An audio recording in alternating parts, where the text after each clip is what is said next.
से मां पार्वती ने कहा, प्रभु, हमारे प्रभु श्री राम अजन्मा है, इनके आने का कारण क्या है, आए कैसे, और इनकी लीला, इनका जो दिव्य चरित्र है, कृपा करके आप चरितामृत का रसपान करवाएं। मुझसे एक बार भूल हो चुकी थी, एक बार कथा सुन करके देखो, एक कथा वो है जो जलाती है और एक कथा वो है जो जिलाती है। राम कथा रसपान करने के बाद ही सती को जलना पड़ा था, लेकिन जब पार्वती के रूप में राम कथा रसपान की है तो पार्वती का फिर शरीर छूटा नहीं है, पार्वती अमर हो गई। लेकिन अब पार्वती के अंदर वो परिपक्वता आ चुकी है, वो भाव आ गया है। क्यों? गुरु के प्रति सच्ची निष्ठा होने के कारण। और जिसके मन में गुरु के प्रति सच्ची निष्ठा है, जिसके ऊपर गुरु कृपा होती है, वही परिपक्व होकर कुछ करने के योग्य बनता है। क्योंकि पार्वती ने एक संकल्प किया था, तजौ न नारद कर उपदेशु, आप कहें शतबार महेशु। भगवान शंकर एक बार नहीं 100 बार मुझसे कहें, तब भी मैं अपने गुरु की आज्ञा का उल्लंघन, त्याग नहीं कर सकते। इस कारण से आज इस योग्य बन गई हैं। क्यों? पकाने का काम, तपाने का काम तो गुरु ही करेगा।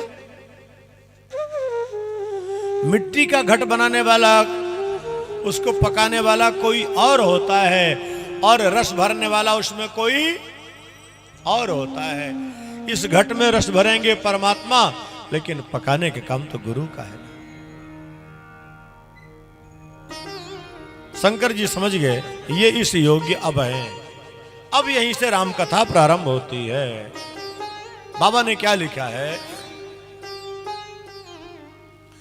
रचि महेश निज मानस राखा, रचि महेश निज मानस राखा, रचि महेश निज मानस राखा, रचि महेश निज मानस राखा, पायसु समय शिवासन भाखा, पायसु समय शिवासन भाखा, पायसु समय शिवासन भाखा, पायसु समय शिवासन भाखा, रचि महेश निज मानस राखा, रचि महेश निज मानस राखा। अब भगवान शंकर के मानस से ये रस प्रकट हो रहा है। मानव के मानस रोग को दूर करना है तो उसको मानस में प्रवेश करना पड़ेगा। विष की औषधि विषय है, विशेष विषम औषधम। मानस रोग को दूर करने के लिए मानस रोग की ही आवश्यकता है। ये रामचरित मानस भी एक रोग है महाराज, जिसको लग जाता है उसको उसी में आनंद आता है।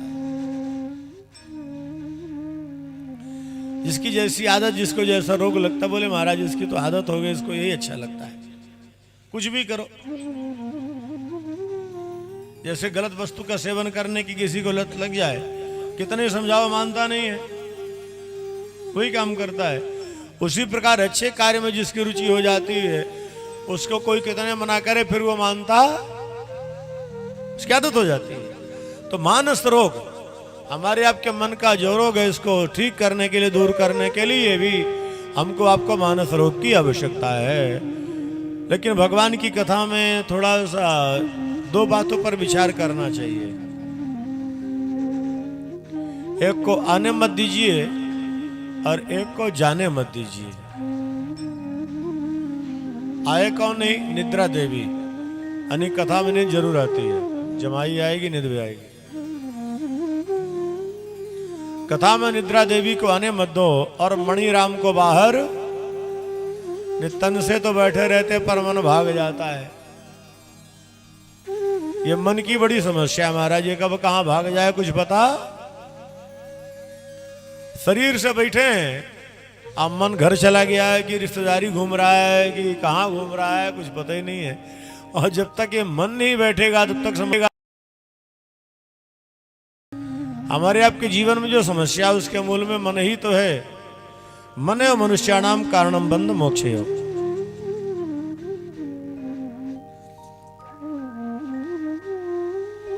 तब भगवान शंकर मुस्कुराए। भगवान शंकर ने सोचा चलो अब समय उचित है और उचित समय पर ही हर कार्य अच्छा लगता है। देखो कार्य वही है लेकिन कब कहां कैसे करना है उसका सबका एक समय होता है। कथा भी वही है, मंत्र भी वही है, राम का शब्द भी वही है, लेकिन इसको कब कहां कैसे बोलना ये बहुत महत्वपूर्ण होता है। अब जैसे मान लो राम नाम सत्य है, ये तो ठीक बात है, असत्य नहीं है, पर किसी के विवाह के समय कोई बोल दे तो क्या होगा।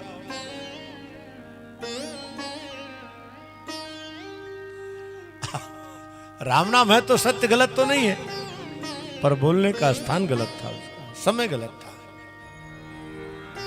भगवान शंकर भी समझ गए अब ये कथा के लिए समय उपयुक्त है, क्योंकि पहले समय नहीं था। भगवान शंकर ने कहा देखो देवी, राम जन्म के हेतु अनेका,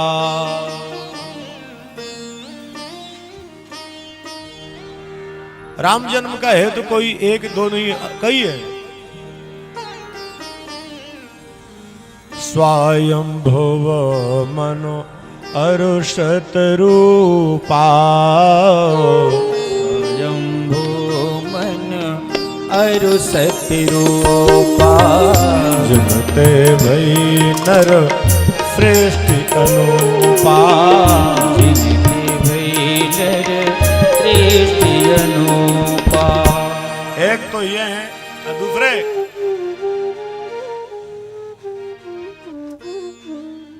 कश्यप अदिति महातप कीना, कश्यप अदिति महातप कीना, दिनते हरि पूरब वर दीना, हरि पूरब वर दीना।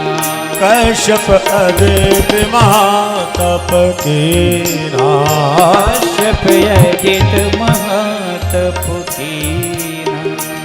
मनुष्य शत्रुपा भी कारण है, कश्यप और अदिति भी है, और इसमें जय विजय भी कारण है।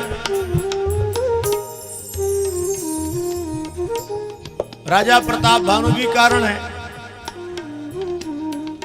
कई कारण गिनाते गिनाते एक कारण जब गिना दिए तो पार्वती को बड़ा आश्चर्य हुआ। एक कारण आपके गुरुदेव जी हैं।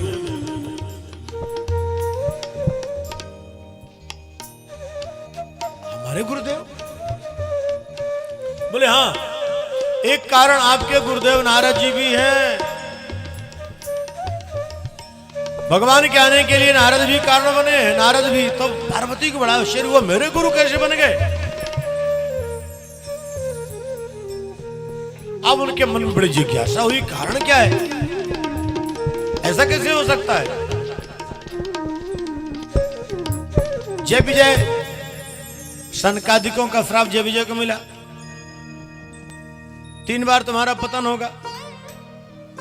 हिरण्याक्ष, हिरण्यकश्यप, रावण, कुंभकर्ण, शिशुपाल, दंतवक्र, तो एक कारण तो यह है। राजा प्रताप भानु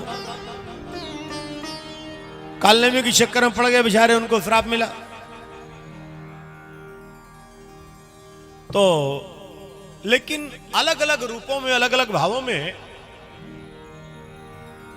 शंकर और पार्वती राम के अवतार का कारण अलग बता रहे हैं। याज्ञवल्क्य और भारद्वाज जी के संवाद में दूसरे का कारण बना रहे हैं। काकभुसुंडी गरुड़ के संवाद में अलग दे रहे हैं और बाबा तुलसी अलग दे रहे हैं। सबको अपना अपना। देखो अब गंगा के किनारे कई घाट हैं, लेकिन किसको कौन सा घाट अच्छा लगता है तो उसका अपना भाव है कि नहीं। भाई घाट तो कई बने, हरिद्वार आप जाओ कई घाट बने हैं, कोई हर की पेड़ी में स्नान कर रहा है, तो कोई कनखल में जा रहा है, तो कोई सप्त सरोवर में जा रहा है। और वैसे भी जब कभी आप तो हरिद्वार आप लोग जाते ही रहते हैं, हरिद्वार में 5 स्नान बड़े महत्वपूर्ण हैं। आपने किया होगा 5। आप तो सत्संगी है, ज्ञानी है, ऐसा नहीं है कि नहीं? नहीं, अरे राम, हरिद्वार जब भी जाओ बाबा 5 स्नान जरूरी है। हरिद्वारे कुशावर्ते बिल्व के नील पर्वते स्नात्वा कनखले पुण्यम पुनर्जन्म निविद्यते। पहला है जिसको आप हर की पेड़ी कहते हो, ब्रह्मकुंड। और दूसरा है कुशावर्त घाट, और तीसरा है कनखल, चौथा है गौरी कुंड, जहां पार्वती तपस्या की है। वहां एक वृक्ष था महाराज, उस वृक्ष के नीचे शिवजी थे। उसमें छत नहीं पड़ती थी, छत डालने की तैयारी करे सूख जाते थे। एक ऐसे नए महंत आए, थोड़ा नया खून था, बोले छत डलवाऊंगा, डलवा दिए छत, वो वृक्ष सूख गया। और जैसे जैसे वृक्ष सूखा वैसे वैसे महंत जी भी सूखे। पूरे संसार के जितने भी वैद्य उनको मिल सकते थे, जितने डॉक्टर मिल सकते थे, मिल लिए। पता नहीं करोड़ों रुपया लगा दिए, लेकिन उनकी बीमारी दूर नहीं हुई और वो सड़ गए। वहां पर जो गौरी कुंड है उसका महत्व है। किसी को कैसे रोग हो, कुष्ठ रोग हो, कोई बीमारी हो, दाग हो, उसमें क्रम है कि इतने दिनों तक जाकर के स्नान कर ले तो उसकी समस्या दूर हो जाती है। जैसे ब्रज में एक स्थान है तरौली, वहां पर एक कुंड है। उस कुंड का महत्व है कि आपके शरीर में सफेद दाग है, कोई परेशानी है, दुनिया की दवाई से नहीं ठीक हो रहा, आप 5 सोमवार जाकर के वहां पूजन करके उस कुंड में स्नान कर लो, आपके शरीर में कैसा भी दाग होगा ठीक हो जाएगा। लेकिन दुनिया में डॉक्टरों के पास जाके दवाई करा लेंगे, लेकिन ये या तो जानकारी का अभाव या विश्वास की कमी, कोई न कोई समस्या तो है। लेकिन आज भी ऐसे स्थान है। तो गौरी कुंड हरिद्वार में, और 5वां है सप्त सरोवर। इसलिए जब कभी जाओ महाराज इन स्थलों पर जाके देखो ना, उसका आनंद क्या है, आनंद लो। एक से एक रस भरे पड़े। तो यहां 4 घाट है, 4 मनोहर घाट बाबा ने लिखा है। याज्ञवल्क्य जी अलग बैठे हैं, काकभूषुंडी अलग बैठे हैं। अच्छा एक बात बताओ, पक्षी में हंस अच्छा होता है, कौवा अच्छा होता है, बगुला अच्छा होता है, कौन होता है?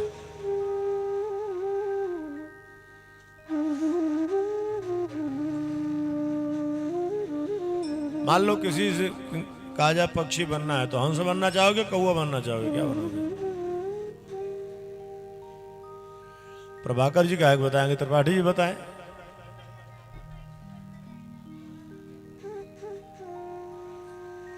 हंस बनना, अच्छा। लेकिन ध्यान रखना, भगवान पक्षी भी बनाए तो कौवा बना दे तो अच्छा है।